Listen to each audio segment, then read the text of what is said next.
Krishna. We are in the third chapter of Bhagwad Gita as it is, and in the first two shlokas of this chapter, Arjun expressed his confusion to Krishna and requested him to clear his doubts. And the doubts arose in the mind of Arjun only after listening to the Karma Yoga, Jnana Yoga and Bhakti Yoga in the second chapter. Arjun was anyways not interested to fight, and now he got an opportunity to refuse to fight by saying that Krishna, you have yourself said that Bhakti Yoga is the best among all the three yogas. Then why are you forcibly engaging me to fight in this ghastly war with my own people? Then Krishna thought that Arjun hasn't properly understood the Karma Yoga, and this is how Krishna starts giving him a detailed description about Karma Yoga in the third chapter. Krishna tells Arjun to do Nishkam Karma from verse number 3 to verse number 9, which means to work with having no desires of fruits in mind, because the results or the fruits of the actions bind the person in this material world. Then Krishna, being the knower of everything, immediately realized that at present it's too a high level for Arjun to understand Nishkam Karma Yoga, as he is so much attached with his family members. So Krishna brought down the level from Nishkam Karma to Sakam Karma Yoga, in which it is prescribed to do all the yajna sacrifices for the happiness of the demigods, as they are the appointed managers of Krishna to provide all the necessary things to the human beings. Now let us start with the verse number 15. Karma brahmodbhavam vidhi brahma akshar samudbhavam tasmat sarvagatam brahma nityam yajne pratishtitam. Karma brahmod bhavam vidhi brahma akshar samudbhavam tasmat sarvagatam brahma nityam yajne pratishtitam. Word meanings: karma, work; brahma, vedas; udbhavam, produced from; vidhi, one should know; brahma, the vedas; akshara, the supreme brahman, that is Krishna; samudbhavam, directly manifested; tasmat, therefore; sarvagatam, all pervading; brahma, transcendence; nityam, eternally; yajne, in sacrifice; pratishtitam, situated. Translation: here Krishna says that the regulated activities are prescribed in the Vedas, and the Vedas are directly manifested from the Supreme Personality of Godhead, that is Krishna. And Krishna, being all-pervading Brahma, is eternally situated in all the acts of sacrifice, that is the yajna. Now let's just remember the previous verse, in which Krishna has given a beautiful flow chart that how the human beings subsist on food grains, and grains are produced by the rains, and the rains are manifested by the yajna sacrifices done by the human beings. And yajna is our prescribed duty. So it's absolutely clear that the human body subsists and gets maintained by the food grains, and the food grains are the field production, and the field production depends completely on the rains, and the rains happen when the demigods are pleased by the yajna sacrifice done by the living beings. So we see how we are gradually going upwards. And now, in this verse, number 15, we come to know that from where we get to know our prescribed duties and what is the main source of everything. So, in verse number 15, Krishna is telling to Arjun, Karma Brahmodbhavam Vidhi. It means that one should know that all the prescribed work comes from the Vedas. Then it says, Brahma Akshar Samudbhava. Brahma is the other name of the Vedas, and the Vedas are coming from Akshar. Akshar is one of the names of Sri Krishna, who is the Supreme Personality of Godhead. So now it's absolutely clear that the flow chart started with Krishna and it ends with us, that is, we human beings. And we have come to know here that how we are completely dependent on Krishna for everything. Now let's understand this verse from the purport of Srila Prabhupada. Jagat Guru Srila Prabhupada ki jai.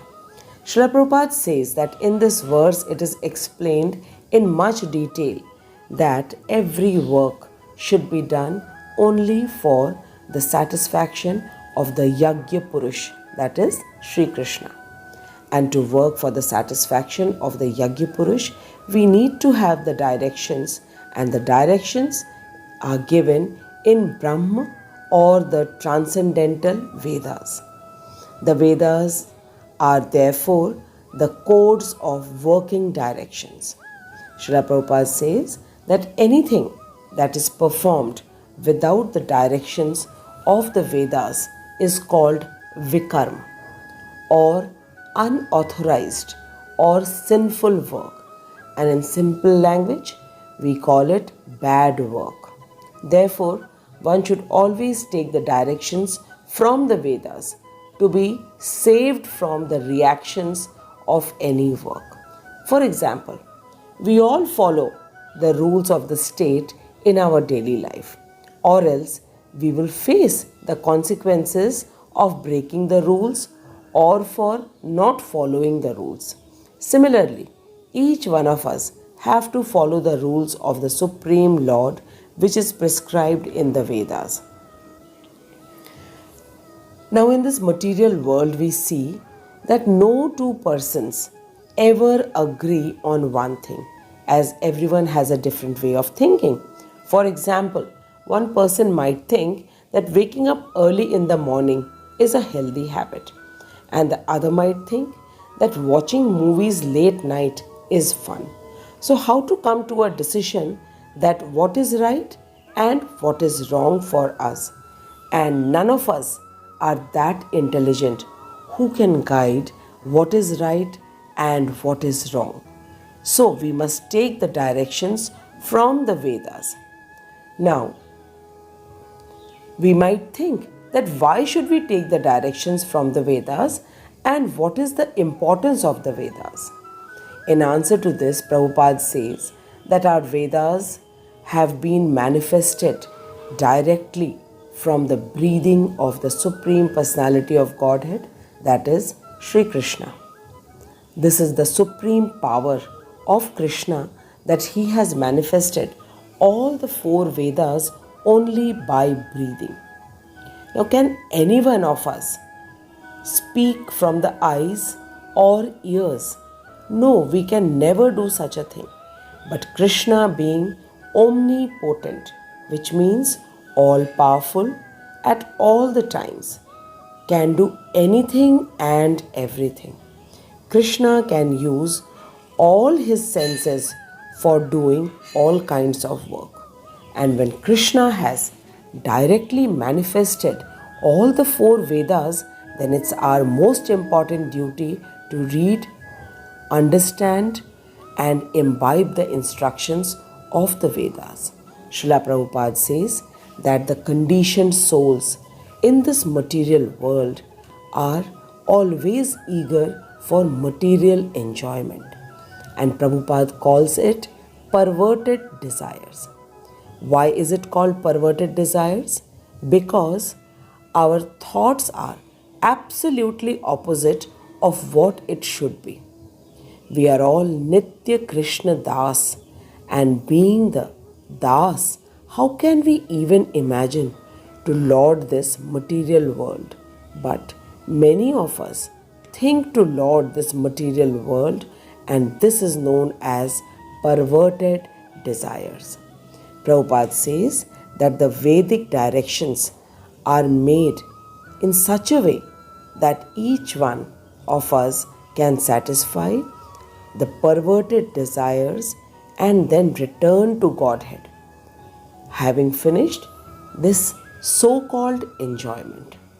All the verses of the chapter 3 from verse number 10 explains that the Sakam Karma Yoga, in which Vedas have directed different kinds of yajna sacrifices for different demigods for the want of material things, and having finished the so-called enjoyment, one can return to the Godhead, that is Bhagwad Dham. The meaning of so-called enjoyment is that one feels that he is enjoying good house, good car, good lifestyle and all the material things and family life, but everything in this material world is short-lived. So it is called so-called enjoyment. Now let's try to understand why are the Vedas given to us. Prabhupada says that Krishna is our eternal parent and he is the most loving. So he has given us Vedas in which all the codes of directions are given for the conditioned souls to attain liberation, that is, coming out of the endless cycle of birth and death. Therefore, all of us must follow the directions of the Vedas and become Krishna conscious. Suppose we might think that till now I have never followed any of the Vedic injunctions. Then how will I follow now? To answer this, Prabhupada says that if we follow the 4 regulative principles, that is, no meat eating, no intoxication, and no illegal relationship, and just chant the Hare Krishna Mahamantra very sincerely, then we are already following all the instructions of the Vedas. Bhagavad Gita is known as the 5th Ved, and it has the entire essence of all the Vedas. And if we read it, hear it, understand it, and most importantly, apply it in our own life, then we will be happy in this life, and at the end of this life, we will break the cycle of birth and death and will attain the ultimate goal of life, that is Lord Shri Krishna. So it's absolutely clear that the Vedas are manifested to liberate us from this endless cycle of birth and death and to take us back to Godhead, that is to Bhagwad Dham. And the Vedas are manifested by Akshar, which is one of the names of Lord Krishna. And if we read, understand and apply the knowledge of Bhagavad Gita, then we are already following the Vedas. This is the opinion of Srila Prabhupada, who is the 32nd Guru in the Guru Parampara, which begins from Lord Shri Krishna himself, who is the Supreme Personality of Godhead. Prabhupada's full name is A.C. Bhaktivedanta Srila Prabhupada. Bhaktivedanta means that Prabhupada has read all the Vedas and Upanishads and has finally given us the essence of all the Vedas is to chant the Hare Krishna Mahamantra, which is the only prescribed way to do the yajna sacrifice in Kali Yuga. Prabhupada says that nothing is beyond Krishna or greater than Krishna, and we, as his part and parcel, have the sole aim only to make Krishna happy by all our actions. And this is the prescribed duty for each one of us in the Vedas. Now let us try to answer these questions so that we can feel confident that we have understood Shlok number 15 nicely. Question number 1. How and why did Krishna create the Vedas? And which name of Krishna manifested the Vedas? Question number 2. What is our Swadharma? And how are we completely independent on Krishna for everything? Question number 3. If we have never followed the Vedas, then is there any possibility of going back to Godhead? If yes, how? And the last is, who is Srila Prabhupada? I thank Srila Prabhupada for making us understand the most secretive knowledge of Bhagavad Gita. Jagat Guru Srila Prabhupada ki jai, Anant Koti Vaishnavo ki jai. Please write your answers in the comment box, and in case you have any questions, please do write. I will surely try to answer with the blessings of Srila Prabhupada. Hare Krishna. Hare Krishna, Hare Krishna, Krishna Krishna, Hare Hare, Hare Rama, Hare Rama, Rama Rama, Hare Hare. Hare Krishna, Krishna Krishna.